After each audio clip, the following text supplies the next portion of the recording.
Mowgli की जंगल की अनोखी दुनिया और गार में छुपा खजाना। आज हम आपको सुनाएंगे एक अनोखी कहानी।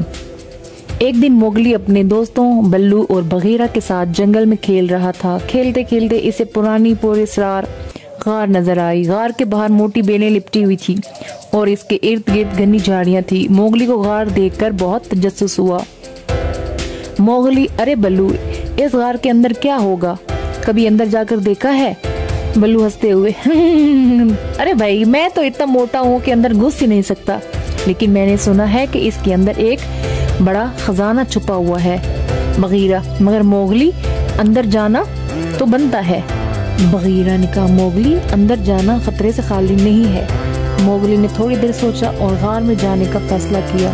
बल्लू और बगीरा ने समझाने की कोशिश की, मगर मोगली की तजस्सुस इतना बढ़ चुका था कि वो किसी की बात सुनने को तैयार नहीं था। गार के अंदर जाने के लिए बहुत ही बेचैन था। गार के अंदर दाखिल होते ही मोगली को सर्द हवा का एहसास हुआ। गार के अंदर चमगादड़ें उड़ती हुई नजर आ रही थी और हल्की हल्की आवाजें आ रही थी। मोगली आहिस्ता आहिस्ता अंदर बढ़ता गया।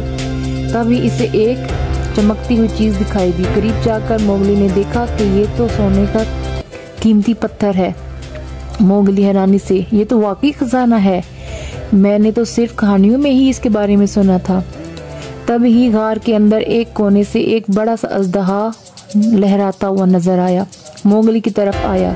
वो इस खजाने का मुहाफिज था और किसी को इसे छूने नहीं देता था। अजदहा, तुम कौन हो? इस खजाने को छूने की जुर्रत कैसे की? मोगली डरते हुए, मैं मोगली हूँ, मैंने सुना था कि यहाँ खजाना है तो देखने आया, मैं इसे चोरी करने नहीं आया।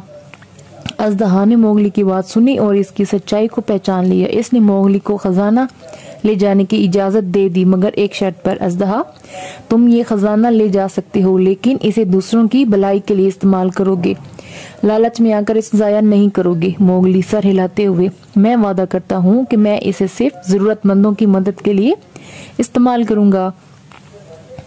मोगली ने खजाना लिया और जंगल के तमाम जानवरों की मदद की। इसने जख्मी जानवरों के लिए दवाई का इंतजाम किया, सबके लिए खाने का बंदोबस्त किया और जंगल में सबके लिए जिंदगी को बेहतर बनाया।